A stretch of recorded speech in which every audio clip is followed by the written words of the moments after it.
Olá, estamos de volta com o Senado agora. O Senado aprovou nesta quinta-feira mais uma medida do ajuste fiscal, a MP 668, que aumenta impostos sobre produtos importados. Houve polêmica no plenário por conta de artigos sobre assuntos alheios à medida, os chamados jabutis. A medida provisória editada em janeiro aumenta as alíquotas do PIS e COFINS que incidem sobre a importação de várias mercadorias, incluindo cerveja, autopeças e cosméticos. A MP eleva a alíquota do PIS/PASEP de 1,65% para 2,1% e da COFINS de 7,6% para 9,65%.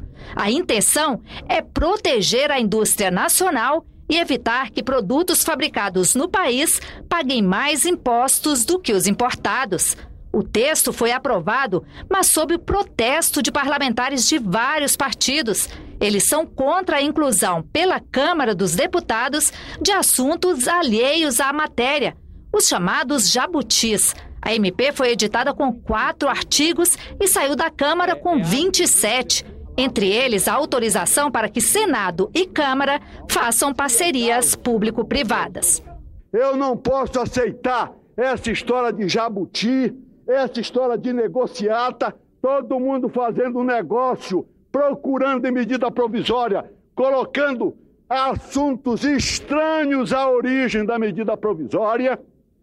E a sociedade brasileira saiu à rua em 2013 e pedindo à classe política que nós modificássemos os métodos, e nós aqui no Senado simplesmente somos obrigados a aceitar, porque senão segunda-feira a medida provisória perde o sentido. Nós não podemos continuar com esse processo perverso de votação de matérias que a gente não concorda. Diante dos protestos, o presidente Renan Calheiros anunciou que vai pedir à Secretaria-Geral da Mesa um parecer para evitar os contrabandos em MPs. Nós já fomos obrigados a tomar muitas decisões para fortalecer a tramitação de medidas provisórias.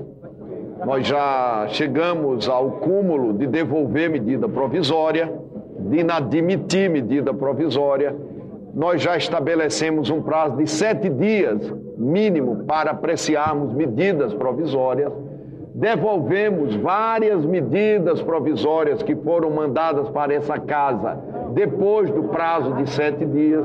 Recomendei à Secretaria-Geral da Mesa um parecer para que nós possamos, do ponto de vista do Senado Federal, fazer com as medidas provisórias que contêm jabutis o mesmo que nós fizemos com a PEC paralela.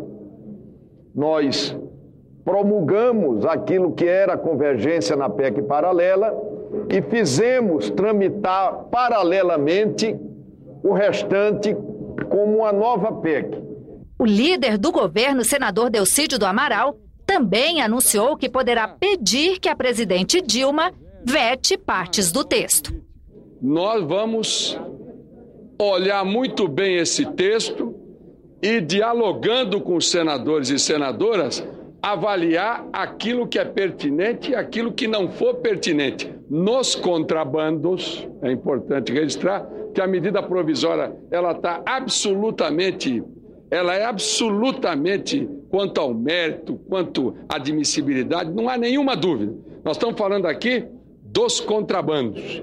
E eu conversei com algumas lideranças aqui também, nós vamos fazer esse trabalho minucioso, até para sugerir para a presidenta Dilma o veto.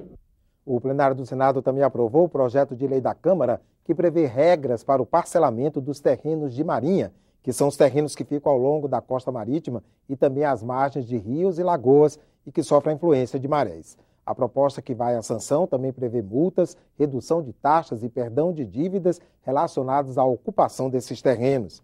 Também recebeu chancela do plenário o projeto que permite que estados e municípios que tiveram perda de arrecadação com a exploração de petróleo, gás natural, mineração e recursos hídricos possam tomar empréstimos com antecipação de receita sem se sujeitar aos limites de endividamento. O Ministério do Planejamento publicou nesta quinta-feira, no Diário Oficial, portaria que limita a quase 9 bilhões de reais o gasto do governo com o funcionamento dos ministérios, da Presidência da República e de órgãos como a Advocacia Geral da União. A norma define novos limites para as despesas com diárias e passagens, apoio administrativo, consultoria, serviços de cópias de telecomunicações, locação de imóveis, de veículos, de máquinas e equipamentos, de mão de obra e terceirização. O anúncio foi feito pelo ministro Nelson Barbosa. A meta é reduzir 15% dos gastos em comparação com os valores programados para o ano. As pastas da Saúde e Educação foram preservadas dos novos cortes.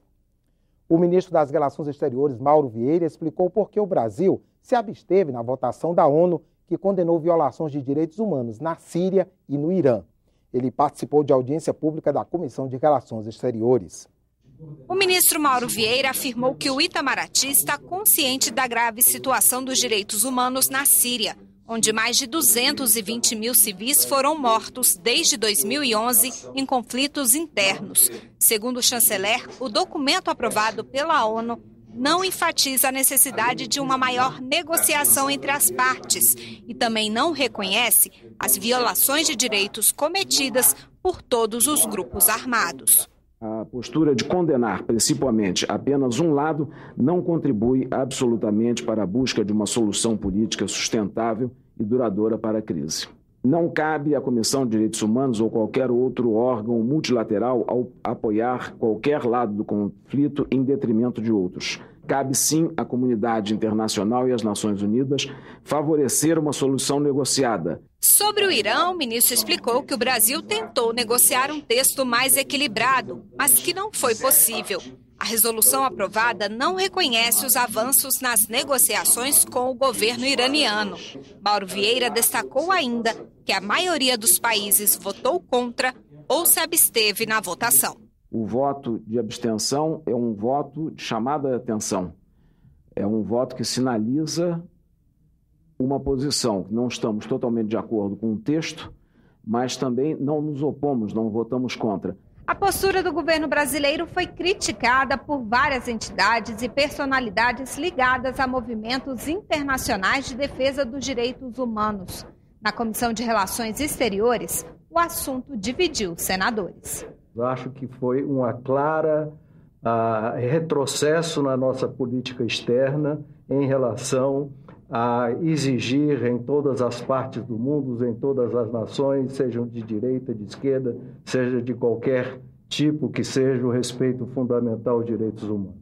Foram 47 países que votaram nessa resolução do Irã, sendo que 20 o fizeram favoravelmente e outros 27 votaram contra ou se abstiveram, a maioria. Então, estranho, não penso ser a posição do Brasil. Estranho, penso ser a posição da minoria. Durante a audiência, o ministro manifestou pesar pela morte do senador Luiz Henrique da Silveira, que era vice-presidente da Comissão de Relações Exteriores. O senador morreu no dia 10 de maio, após um infarte. O ministro do Desenvolvimento Agrário, Patrus Ananias, foi à Comissão de Agricultura falar sobre a situação da pasta diante das medidas de ajuste fiscal adotadas pelo governo. Antes disso, ele explicou o trabalho desenvolvido no Ministério e a importância da agricultura familiar para a economia do país. Patrus Ananias fez um breve histórico dos órgãos governamentais ligados à questão agrária nos últimos 50 anos e destacou o papel da agricultura familiar no contexto rural brasileiro. Segundo ele, das cerca de 5 milhões de propriedades rurais no país, mais de 80% delas são ocupadas por pequenos agricultores. Também, de acordo com o ministro, 33% da produção bruta agropecuária do país é fornecida pela agricultura familiar. 80% da produção de mandioca, aproximadamente 70% da produção de feijão, também na mesma faixa a produção de hortaliças, mais de 50% da produção de suínos, de leite e de aves. Apesar do quadro favorável apresentado pelo ministro, a crise econômica vivida pelo Brasil foi o foco da audiência pública. Uma das principais preocupações dos senadores ao convidarem o ministro do Desenvolvimento Agrário, Patrus Ananias, é saber de que forma as medidas do ajuste fiscal vão afetar o Plano Safra 2015-2016, que será anunciado no próximo dia 15 de junho. Patrus Ananias acredita que nem o Plano Safra e nem a taxa de juros sofrerão alterações significativas neste biênio. Isto não foi suficiente para tranquilizar os parlamentares. Nós estamos preocupados porque nós estamos vendo na agricultura, por exemplo, o pré-custeio, que já era época para estar chegando esses recursos, né, o crédito, a oferta de crédito para os produtores. Como o recurso é o chamado depósito à vista, esse depósito à vista ele tem caído, então não está tendo o custeio, o chamado pré-custeio, não tem o dinheiro para esse pré-custeio. Isso, evidentemente, vai fazer com que os produtores vão se financiar através das grandes holdings, e o juro que eles cobram é muito alto, o que vai diminuir a renda do nosso produtor. É uma expectativa que nós tenhamos para a safra 15-16, no mínimo o mesmo valor da safra 14-15. Essa é uma expectativa que nós tínhamos e realmente esperamos que isso aconteça, pois o Brasil precisa dessa verba para continuar produzindo e crescendo na produção de alimentos no país. A Comissão de Meio Ambiente realizou audiência pública para discutir a eficiência dos serviços e a falta de transparência na prestação de contas das entidades do Sistema S, como é conhecido, o grupo composto por SESI, SESC, SENAI, entre outros. Os representantes das entidades do Sistema S apresentaram dados e números para defender a eficácia dos serviços prestados. Na área da educação profissional, desde a sua criação, foram mais de 65 milhões de brasileiros que passaram pelas escolas do Senai. Nos últimos tempos, temos experimentado uma forte expansão no número de matrículas do Senai.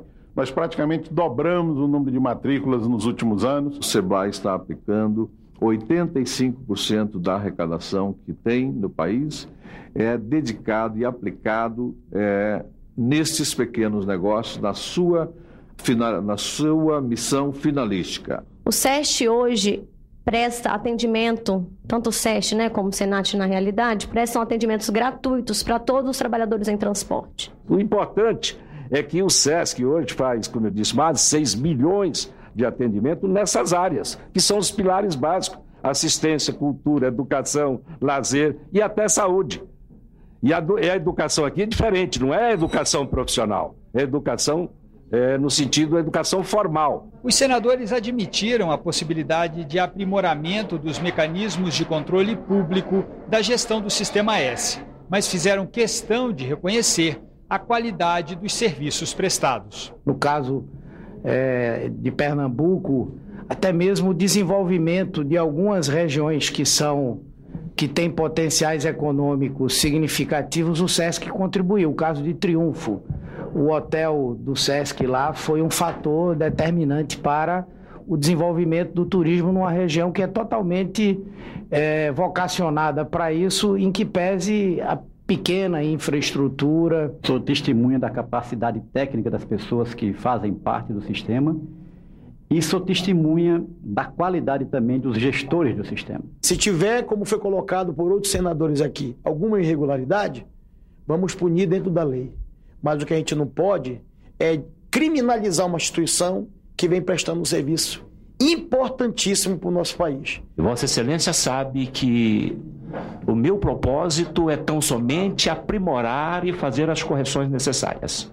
Um café da manhã na Câmara dos Deputados marcou o lançamento da Frente Parlamentar do Biodiesel na atual legislatura.